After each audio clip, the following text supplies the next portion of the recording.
I'm glad you're here. Welcome to the Mission Manhood podcast. Today my guest is Ian MacKenzie. Ian is a documentary filmmaker, an artist, and the host of the Mythic Masculine podcast.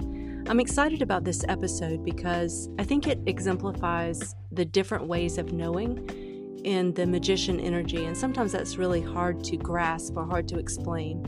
And so I just want you to notice how he talks about acquiring new knowledge and he learns about new things that are interesting to him.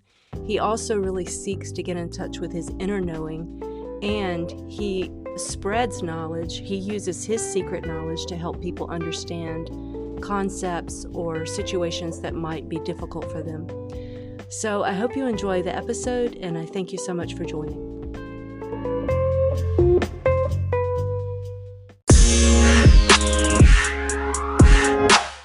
Hello and welcome to the Mission Manhood podcast. Today my guest is Ian MacKenzie. Hi, Ian. Hey, nice to be here. Thank you for being here today. Can you tell the audience a little bit about your work and what you're doing at your podcast, The Mythic Masculine? Sure. Well, suppose I could get into it by saying for about the last 13, 14 years, I've been an artist, primarily a filmmaker, a documentary filmmaker. And I've been really intrigued by edges of emergent culture. So whether that is going to a place like Burning Man or Occupy Wall Street or Fukushima, a year after the partial meltdown, just seeing how the Buddhists were responding at the time, like just really curious, right, about what's going on in the edges, what's going on in the fringes. And I would use filmmaking as a way to bring these stories back to the mainstream. And around sort of 2014 or so, I got intrigued by this idea of the rise of the feminine, right? The rise of the feminine archetypes and how that was being expressed personal and collectively. And so I co-created a project that became known as Amplify Her. And then in that journey, I also realized how little I knew about the masculine, which the irony there being that, it just hadn't really clued in. Like, wait a second. I don't actually know much about. So that made me find, there was synchronistic events that led me to Iron John, as well as King Warrior Magician Lover, and finding really these, I would call them first wave mythopoetic artifacts in some ways. And then from there, I got really curious to like, well, wait a second, what's happened since? Where's the conversation now? And I began to invite people onto a podcast that I'd started using mythology, culture, storytelling as the way in. And that's called the Mythic Masculine. When I invited you on the podcast, it's been a while. Some things happened, and it's just now that we're doing this. And the last two guests I've had are right in that lane that you're just now describing. So it seems like it was meant to be, maybe the timing, as it usually is. Yeah, beautiful. Can you tell us a little bit about your background, like how you were raised? I grew up in the suburbs outside of Vancouver, Canada.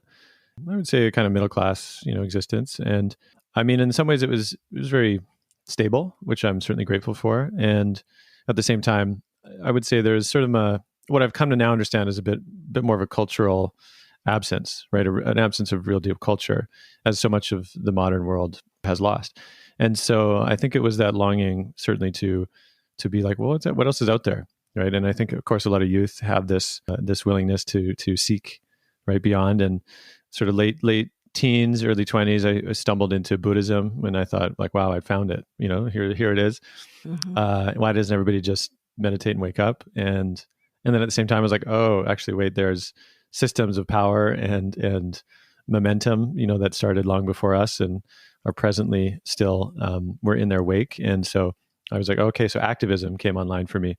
It was a 2003 invasion of Iraq that, was on highly suspect aims, that I was part of the largest, I think it was at the time, the largest world protest movement against the invasion. And of course, America still did it, or the government did.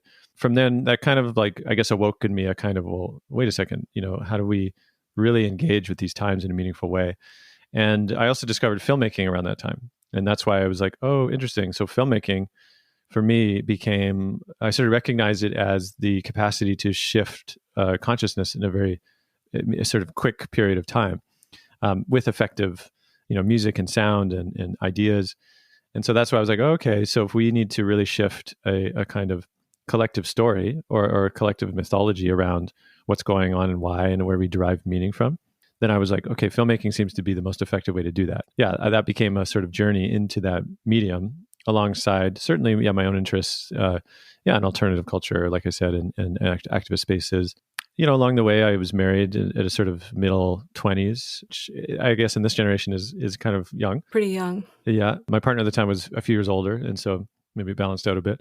Yeah, it was around, the whole relationship was 10 years, but it was 6 years after the marriage.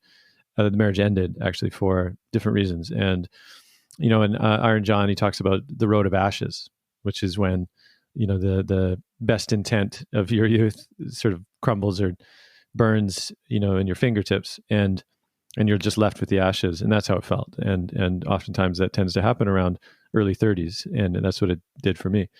And so, yeah, since then I've sort of, that launched me into a whole other inquiry around love and relationships, community, of which different projects, have sprouted from that. And most recently, my son was born 2.5 years ago. So he's, quite active and yeah, congratulations. Speaking a lot. Yeah, thanks. And that's initiation to fatherhood certainly has been a whole other ride.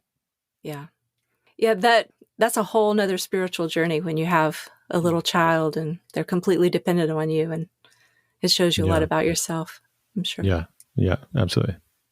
I love that you have the idea of taking these really more radical or fringe ideas and pulling them in so that normal or more typical people can understand them, because I think especially today, I don't know if it's always been this way, but it seems like we're so quick to have an opinion about something and we have to judge it as right or wrong right away. And I think the internet lends to that. We have our experts that we trust, and we don't look much further. So I love the idea of you going there and bringing that back. Yeah, and I think it might be helpful to name that. I think there's an evolutionary advantage in a way to not too quickly letting in new ideas. Like you can see how people might be a little nervous about new ideas, right? If they think things are working pretty good. And at the same time, of course, that can be hijacked when a really polarized climate around certain issues and like social media isn't really the ground to have real meaningful connection and conversation. Right. It just basically means you can dig in further your own perspective and opinion, what you already thought. And in that sense, it tends to amplify and separate versus really find like the truth that can be below the initial sense of disconnection, right? Like if anybody's studied nonviolent communication, often, below that, of course, you're like, oh, my need is actually for connection, just like yours. Yeah. But we can't find it if we're sort of lost in, being enemies on social media on this two-dimensional platform. When I originally contacted you, I had read a poem that you wrote, and I wondered if you have that handy. Would you mind reading that? Sure, be glad to. Should I give context on the poem beforehand? Yeah, I would like that, please. Sure. So this piece was written in sort of the immediate aftermath of actually visiting a area in this part of the world on Vancouver Island, which has been a destination for a blockade the last 8 months or so. And what's been going on in this part of the world is that the logging companies have been quickly eradicating a lot of the old growth forests in this region. Some of these trees are, anywhere from 500 to 1,000 or more years old, which somebody made a comparison recently to, it's one thing when the Notre Dame Cathedral, right, is I think was burned by fire, and there's this global outpouring of support to fix it and rebuild as a national treasure. And these trees, all of them are Notre Dames, and somehow there's this economic system that is demanding that they be cut down.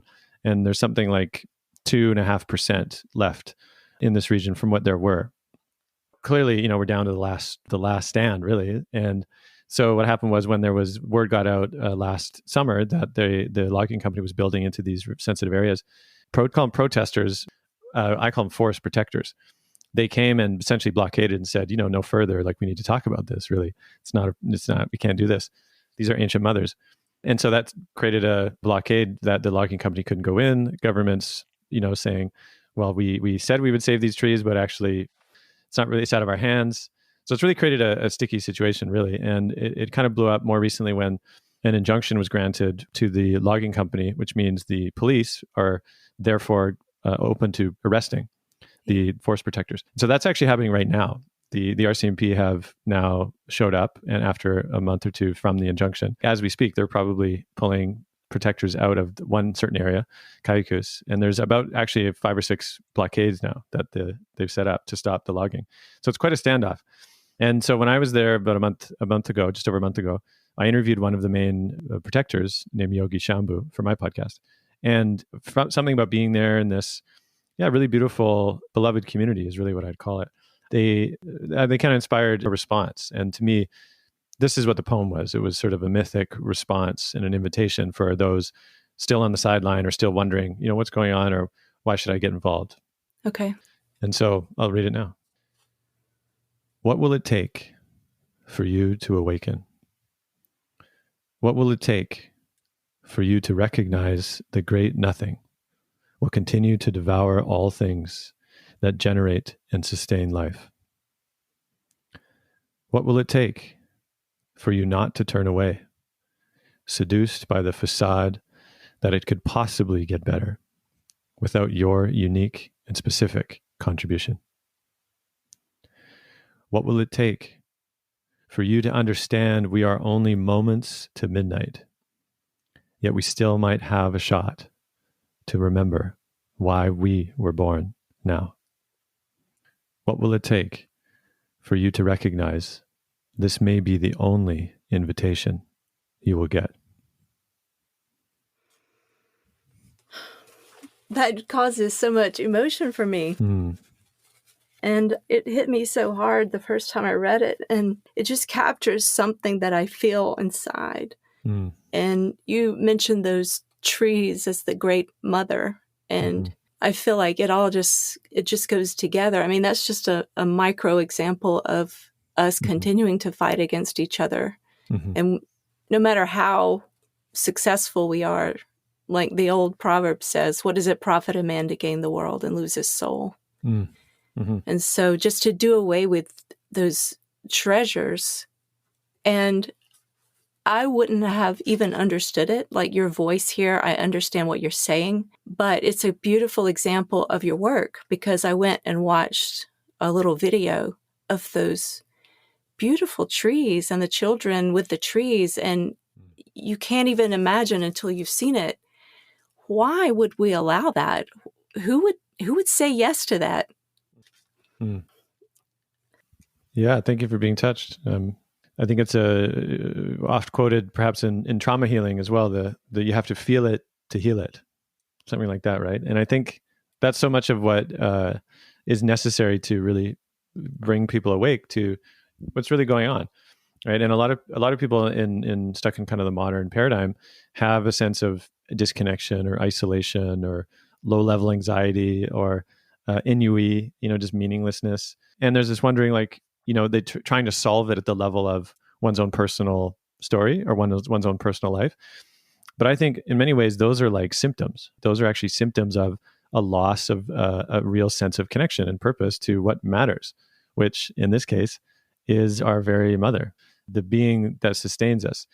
And it's some kind of bizarre tragedy that if we understand that we as humans sprung from this very generative being with our consciousness that allows us to think we are separate, then it's utter irony that therefore those humans would go to work immediately, destroying the very basis of the thing that gave them life in the first place. And I have a teacher named Stephen Jenkinson, who I'm very blessed to have spent many years with, but he had some line which is just really apropos, I think, of the situation, which is something like, it's human to forget how to be human. It's normal. It's human to forget. You can forget sometimes, but the real danger happens if everybody forgets at the same time. You could say that for me, that's what modern civilization is. It's everybody forgetting at the same time. I mean, thankfully, there's a lot of indigenous folk and others who have, maybe maintained their connection to the land and to the sense of the rightness and that this is a response to this moment. And they're the ones trying to say, hey, wake up, people, like wake up. Because this is what I meant by the great nothing. The great nothing is the forgetting. And if we don't think that has a wake, like if people think COVID is a problem, and it has been certainly in terms of the calamity to business as usual, the whole climate collapse, biological challenges that are coming forth are going to dwarf it, right? And so the sooner that there can be this shaking awake, hopefully, the sooner there can be a meaningful engagement with these times. And so for me, that was really this trying to impart a little bit of that, just that almost like how a Zen koan hopefully can just sort of snap you out of it. Yeah. Yeah. It's really beautiful. And occasionally I'll read something and it feels like it came out of my own soul.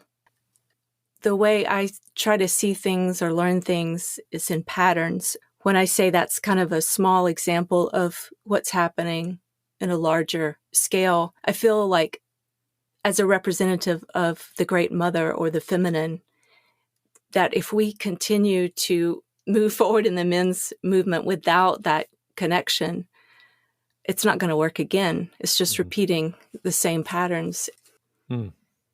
And I think we're emerging. I'm so happy about men reclaiming their masculinity. And I think that I have 3 sons. Part of the reason I'm even interested in this is because I see this world that they're going into that it's really difficult for them to claim their masculinity or know what is healthy masculinity. You had mentioned Stephen Jenkinson. I wrote down something from your site that he said, maybe masculinity and femininity are ways of inquiring rather than things to inquire about. And I wondered if you could expound on that a little bit. What did that mean to you? Sure. For me, that definitely stuck out with me as well in that conversation. And I think it's interesting that if we think of masculinity or femininity as a phenomenon or phenomena, and I think it was there's conversations that have happened. I mean, Alan Watts was quoting this in some of his older teachings, and certainly other indigenous language scholars will point out that a lot of indigenous languages don't have nouns, or they'll only have verbs. So what that does to your understanding of what things are is you can't speak of them as discrete things, right? Like, oh, this is me and that's them, and this is a woman and this is a man, as like an isolated something. It's only like a happening or an expression. And so that to me spoke a little bit to what Stephen, I think, was saying was, what if masculinity was a way of inquiring, and just as femininity is a way of inquiring? And it started to make more sense to me in a tangible way when I also started to map it to, for example, one could characterize a masculine or a rational scientific way of perceiving the world as in some ways like an outsider to it, right? And this is the scientific method of observing something. So you kind of you sort of take yourself out of it to observe it from the outside, and then often you reduce it to its parts and you try to understand how it works. And that has value certainly, because we can build spaceships and computers and things like that because of that. But then there's a whole other way of inquiry, which is I would call it an internal inquiry through like sensation and embodiment and perception and intuition. And you even hear it in that intuition, which perhaps could be understood as more feminine. And so in some ways, they're both observing or inquiring after could be the same phenomena or the same focus, but their directions are different. And then if we look to gender as well, maybe there'd be less contention around genders if they were understood less as, identity and more as a kind of happening, which can shift certainly when they look different in different cultures, as they are unique to that specific place, just like peoples in different places. They were specific to the land that they were on. They were often expressions of the land. And I think in some ways we are in a modern dilemma now, which is because there's been so much dislocation from ancestral homelands. There's not really like a shared identity anymore that's specific to place, right? It's become more of a homogenous coping with the absence of that place specificity. And in some ways that means that I think it makes sense that the response could be to try to create a new universal. Women aren't supposed to be this way and men aren't supposed to be that way. Then they're supposed to be this way and they're supposed to be that way. Like they kind of create each other as opposed to, again, a kind of like place specific understanding. When I think about it, just like what I said earlier, who could chop down that tree? Who could cut down that tree? And it's people who've forgotten, as you said, who they are. I think when the masculine gets disconnected from the feminine, then it's able to continue just that domination thing, that going out, and it forgets to come in. Yeah. And just like in a relationship, if the man in a relationship just goes out into the world every day and works and forgets to come back and have intimacy with his woman that relationship is going to fall apart. You have to come back in.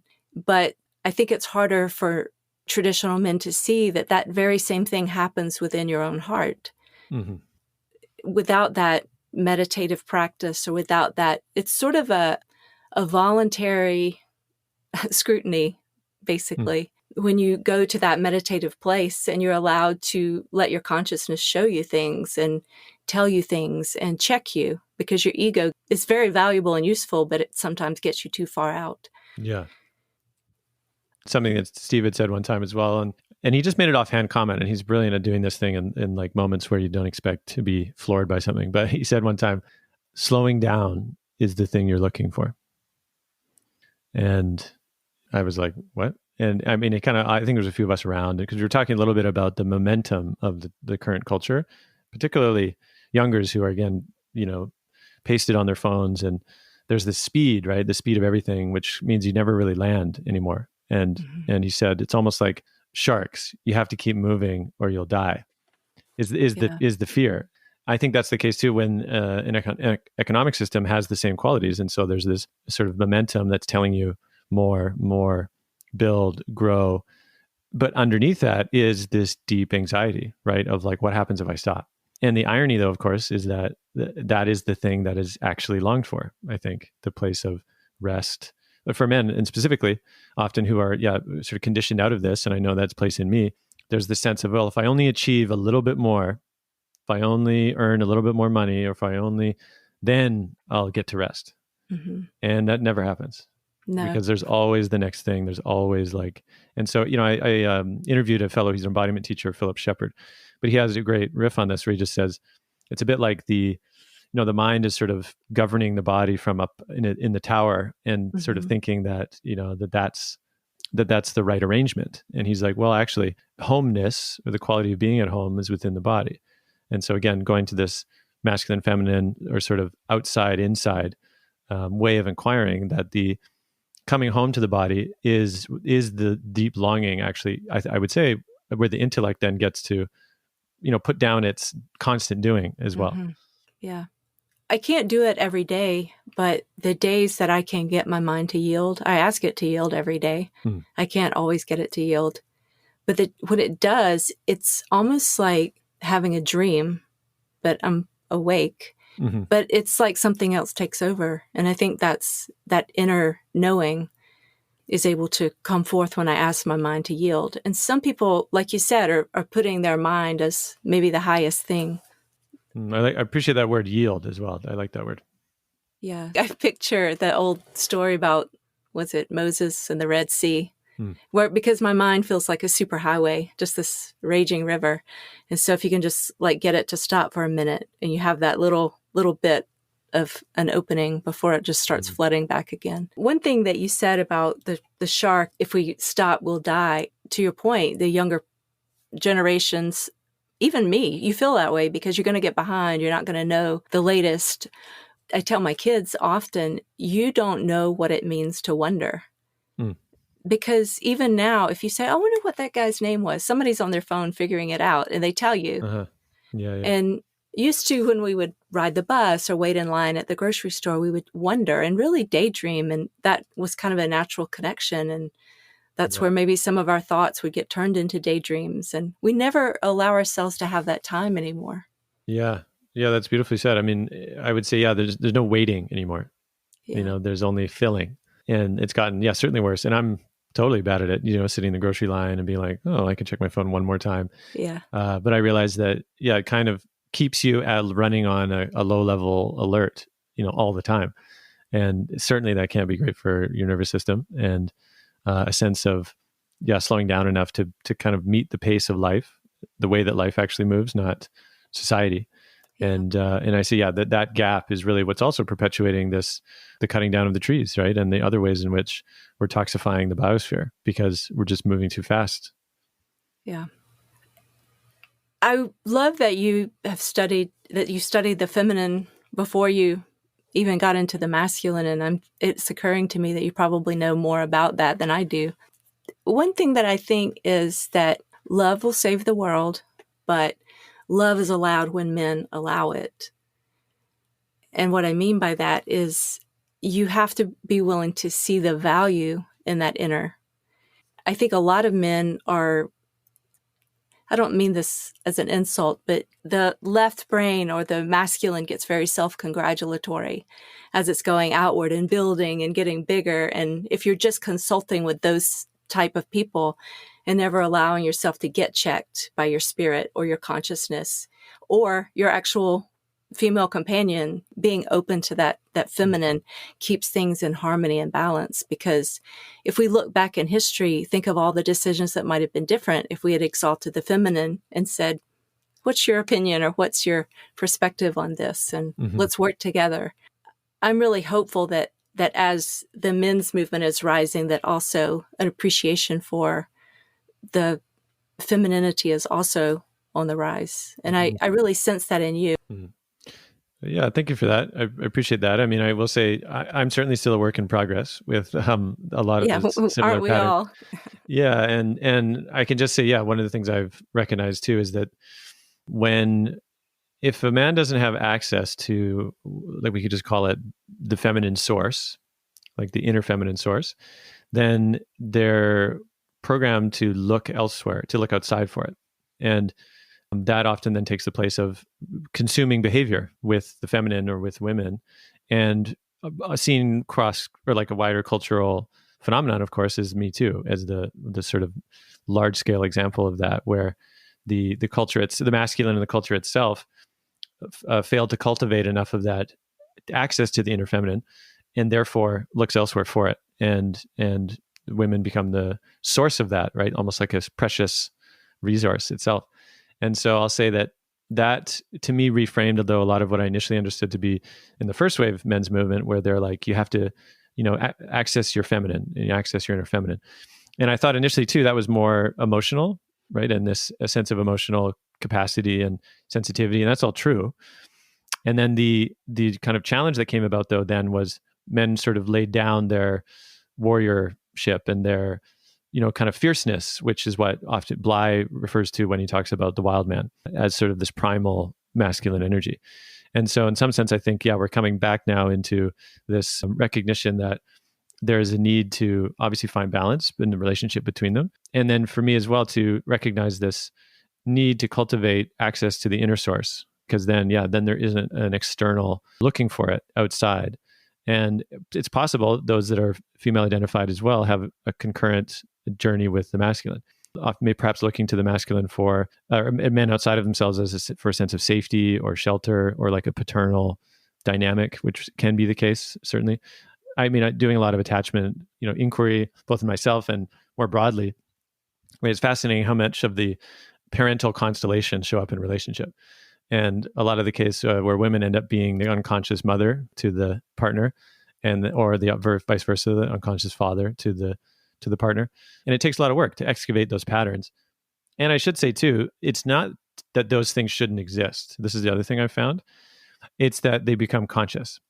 And so I think that like a lot of men have a resistance to consciously asking for motherly support or like motherly acceptance from their partner, because it can be seen as weak or vulnerable. And so in some ways they can like act out or act tougher or cover it up with numbing, rather than just be able to ask for it and say like, hey, could you hold me actually, tenderly? And to even come to that place can often require courage. Yeah. But that to me can be really healing when it's made conscious, and not to shame that desire or that need, because it does access the little, the little inner boy, the inner child there that actually maybe never had that much of that as a kid, but often needs that kind of medicine as an adult. Yeah, I totally agree. And the way I've come to look at it is men are sons and brothers and fathers, and kind of like parent, adult, and child. We're always shifting between those. In a relationship, hopefully we're more adult to adult and we can talk to each other. But sometimes I feel like a little girl. I want to be held. I want to be treated in a way that brings me comfort. And the same is true for men. And I think the difference in that is women are encouraged to do that, to be vulnerable and soft, and men are shamed for it. I'm hopeful that a new awareness will allow men to get in touch with that vulnerability, and in a loving partnership, allow that to be expressed as well. Yeah, beautiful. That is an edge too that I see showing up a lot of the men's offerings now, a lot of emotional literacy training and resensitizing really, as we talked again about that, you need to feel it to heal it. And I think for a lot of men, just resensitizing is a huge piece of it. And then that can also, I think, bring up the willingness to trust emotions, which, it's kind of funny to even say it like that. And I said it like that on purpose because I realized too, that's how it's been for me. I remember I was in a session with a friend who also is sort of a psychedelic guide, but I asked him to, in the psychedelic state, I was like, I arrived at this question that I was pondering, but I never fully like inhabited that position. And I really wanted to make it really kind of obvious. And I said, what's the point of emotions? From this like frustrated masculine that has been in some ways disconnected from their value. Just like, what's the point? And he himself, he was trained as an actor. So he had a lot of ability to really access these states kind of from a non or transpersonal place. So it wasn't really, wasn't anything happening in his life, but he could access anger, he could access sadness, and he recognized too that each of them carried their own medicine. And the blocking of those emotions or the repressing them or turning them into things that they're not, dismissing, right, can really create a lot of dysfunction. And for me, the recognition came when, you can't know emotion, or you can't know the value of emotions before you allow yourself to have them. It's kind of like the feeling, maybe there's tears come, right? Maybe there's sadness or vulnerability or heart opening. And if your mind is like, well, wait a second, what's the payoff if I allow this to happen? You kind of short circuit the whole thing, right? And then you pull back and you repress. But if you allow oneself to allow the movement to go through, then perhaps on the other side, you might think, oh, wow, so that was the value of it, right? You're like, oh, that shift of energy or that even revelation that came because I allowed that emotion to move through. Yeah. I was trained in internal family systems therapy where we can drop down into self and observe those parts and witness those parts. And that is such a function of that feminine, I feel like more of the great mother. And what I try to let men know is you leave your mother and father's house at some point. For some people, it's much younger and some people it's much older. But one of your tasks is to become a great mother and a great father to yourself. Because you need both structure and order, which is more of the masculine side, and nurture and care. And if you don't get that right, then you're going to, like you were saying earlier, outsource that and try to find a person to do that for you, which sets you up for picking the wrong person and then also leaving so much in your own heart unresolved. And we all have those wounds that just need to be witnessed. If we can be our own great shepherd, and allow that hurt and pain to come into our consciousness and just weep with it and really have compassion on our younger self or our former self. A lot of times that's all you need for healing. It's just the witnessing. Yeah. And I feel like you have the ability to witness the feminine and not be intimidated by it. In fact, you're welcoming that perspective as well. Well, thank you. Yeah. And, I'm drawing a little too from my understanding of a book that came out after Iron John, which is called Beyond the Hero, with a fellow named Alan Chinen. It's based in San Francisco. And he actually sort of took the next step and he said, okay, well, if Iron John is actually about the threshold from boy to man, he's like, well, what's after that? What are the stories of midlife for men? And the book, I think, was pretty quiet at the time. Or at least I had never really heard of it until somebody pointed it out, when I was doing the podcast. And so I went and checked it out and I've interviewed him actually. So that'll come out in the future. But he had this really great sort of map that he offered, which was initially, if we're talking about boys and boys growing up, there's often this, an initial experience of what it means to be a boy, right, in the culture that you grew up in. And then there's this fear and fascination with the feminine is what the fellow Alan says. So fear and fascination. And to me, that's such bang on.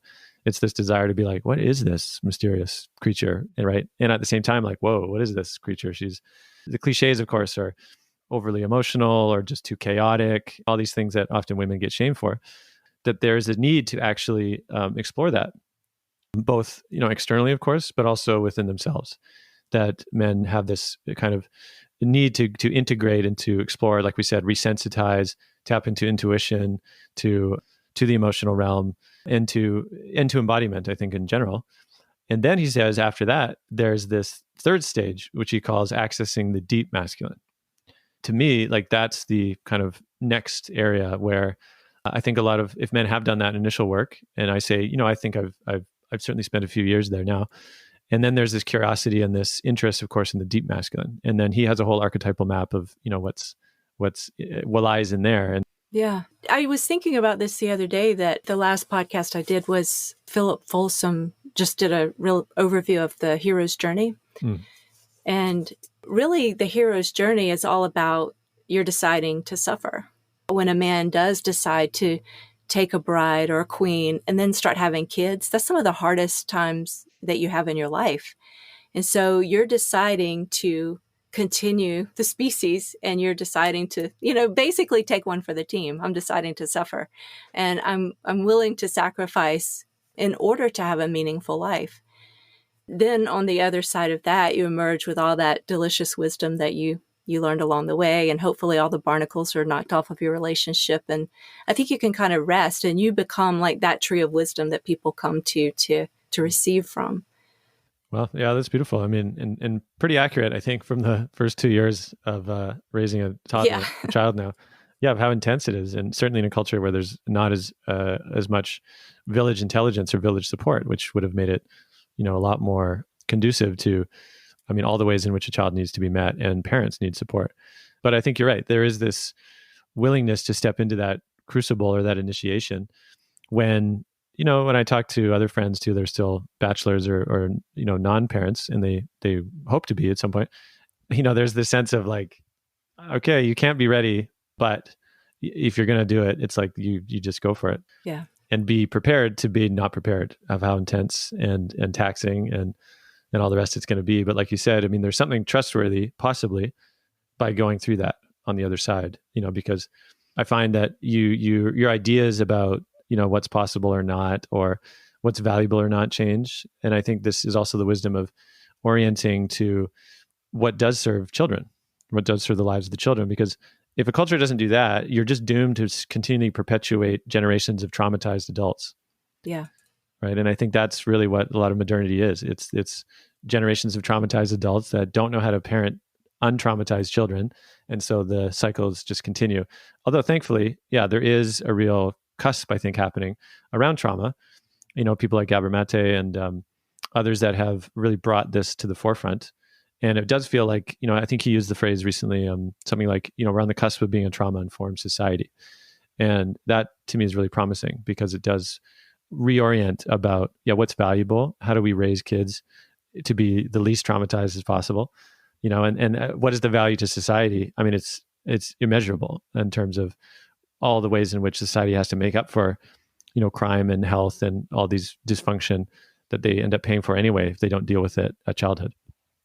I think you're so right. My oldest son is 22, and I've told him recently, I think your generation is going to be the one that calls BS on all of our consumerism and take a wife and have babies and have chickens and dig around in your yards and, have a little land and just get back to what makes a life truly meaningful. Well, have you seen the movie Captain Fantastic? No. Okay, highly recommend that film. Highly recommend. Yeah, because of what we're talking about here. And just to give a little, not to give away the film, but it stars Viggo Mortensen, right, who's Aragorn in Lord of the Rings. Mm-hmm. But he's a dad, and he has kids. He's raising his kids basically out in the wild of Oregon. And really with that question, like, how do I keep them as far away from civilization so they can actually have a chance of being, rich and whole adults? But of course, the challenge is if you're too far away, then civilization is too alien to you. And the challenges that come from that. And it's a really beautiful rendition of this very dilemma. Yeah, I'll check it out. One last thing I wanted to say about that is for women, for me, my natural way that I want to be is just to be. And I feel very comfortable with that. And I love to meditate. I like to read and write and all the things. But in order to survive, I really have to embrace the more masculine side. And it may be the queen for me instead of the king. But to set a goal or have a vision, to be disciplined enough to get out there and do something, to learn and have knowledge, and all of those things that maybe come more naturally to a traditional masculine person. I think men even encourage their daughters to be that way. They get it when it comes to their daughters. You need to be able to take care of yourself in this world.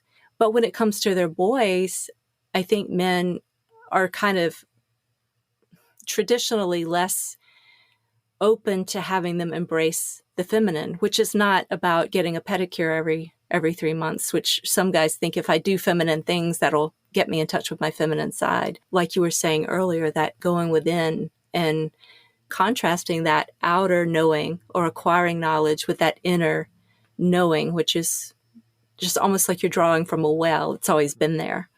I think you can only model that which you've experienced and can model and integrated. And so, yeah, I think it would be much easier for men who are pretty good at the doing to model that. And that's what happens. And therefore would feel maybe less familiar, more awkward, at a deficit with modeling ways of slowing down, of intuition, emotional intelligence, right? If they have not integrated that themselves. And so it makes sense that, yeah, like we do have generational work to do. And I should say, when I do talk to youngers now, certainly it seems like it's changed in a lot of places, yeah, where they're, they say, or if I said, do you have trouble, I don't know, crying, if you really feel upset, and a lot of the youngers will be like, what? No, what do you mean? It's fine. So it really does feel like all of the work that had been done in previous generations is now really showing up in a bit more freedom and willingness to express, right, in different ways. So it is encouraging. Yeah. My younger clients, it's nothing for them to have female friends. It's nothing for them to express their emotions. It's what they've done. Yeah, no doubt. I really appreciate your time and your being here. And I had something that you wrote that I wanted to read. You said that bridge builders strengthen the path for others to join. And these times ask of us to proceed toward a better day with no guarantee we'll make it. And that's the kind of courageous courage that will give us our shot. That was kind of a follow-up to the poem. Yeah. We have to take that shot with no guarantees. Yeah. Thanks for that. I mean, it I guess speaks to this, again, this question of if we knew, it wouldn't be courageous, right? If we knew that it would work out, then we'd just be going through the motions. But in some ways, that's the function of true initiation, is actually to proceed in the uncertainty that you'll make it, a brush with death. And that is necessary from a sort of initiatory perspective at the individual level, because it provides one the opportunity to recognize that life is much bigger than them. Life is much bigger than you. That doesn't mean you're nobody. It means that you're part of something much bigger. There is a sort of undercurrent mythology that's present now around this idea that this is a collective initiation, right? That humanity somewhat engineered its own initiation in order to have this encounter. And at the same time, like any true initiation, there's no certainty of success. And so it's simultaneously terrifying, and yet the possibility of metamorphosis is there. When I read that, I thought about the moment of conception. All the sperm cells are going for the egg. And one of them gets it, but they probably all celebrate on some, cosmic level. Somebody got it, and there's going to be a new baby. Throughout history, all the warriors went, and maybe one got the prize, or that it was that collective effort, that energy that propelled everyone. We're so caught up in our idea of what success is, and maybe it's just participation. Well, yeah, that's beautiful. I mean, I'm just drawing upon, I know another fellow, Charles Eisenstein, had written about that very moment, and I can't remember what, it might have been an essay he wrote, but he did say that there was actually sort of more recent research that showed that the sperm, when they approach the egg, it isn't like a sort of Darwinian free-for-all, but that it's actually, there is a moment apparently that they actually converse with each other, and they actually say, okay, who's the right fit, for this? Wow. And so then that one proceeds. And so it's interesting, right? Depending on what story you're carrying and then how you look at something, you might see, oh yeah, this is survival of the fittest, only the strong survive. Or you might see, oh, this is like the wisdom of collaboration and intuition from a whole other organism level. And that cooperation, of course, is the key, which is true if you look at the history of humanity, that is our greatest gift, actually, is the capacity to cooperate. Yeah, just kind of goes back again to those 4 archetypes, or those 4 energies. We don't always need the warrior to go. Sometimes we need Mr. Rogers to go. Well, I really appreciate your time. And I wondered, can you tell everyone how they can get in touch with you or Sure. to find you? Yeah, if they want to check out the Mythic Masculine podcast, then check out themythicmasculine.com. And I also developed a network along with a few other collaborators for people to go who are really interested in this stuff and they want to dive in, discuss the themes in the podcast and go on their own mythopoetic journey. There's the Mythic Masculine network, and you access that on the same site. And then if they want to look at my film work and essays, they can go to ianmac.com, which is IANMACK.com. Okay. Yeah. Thank you so much. Mm-hmm. Cool. Thanks, Angela.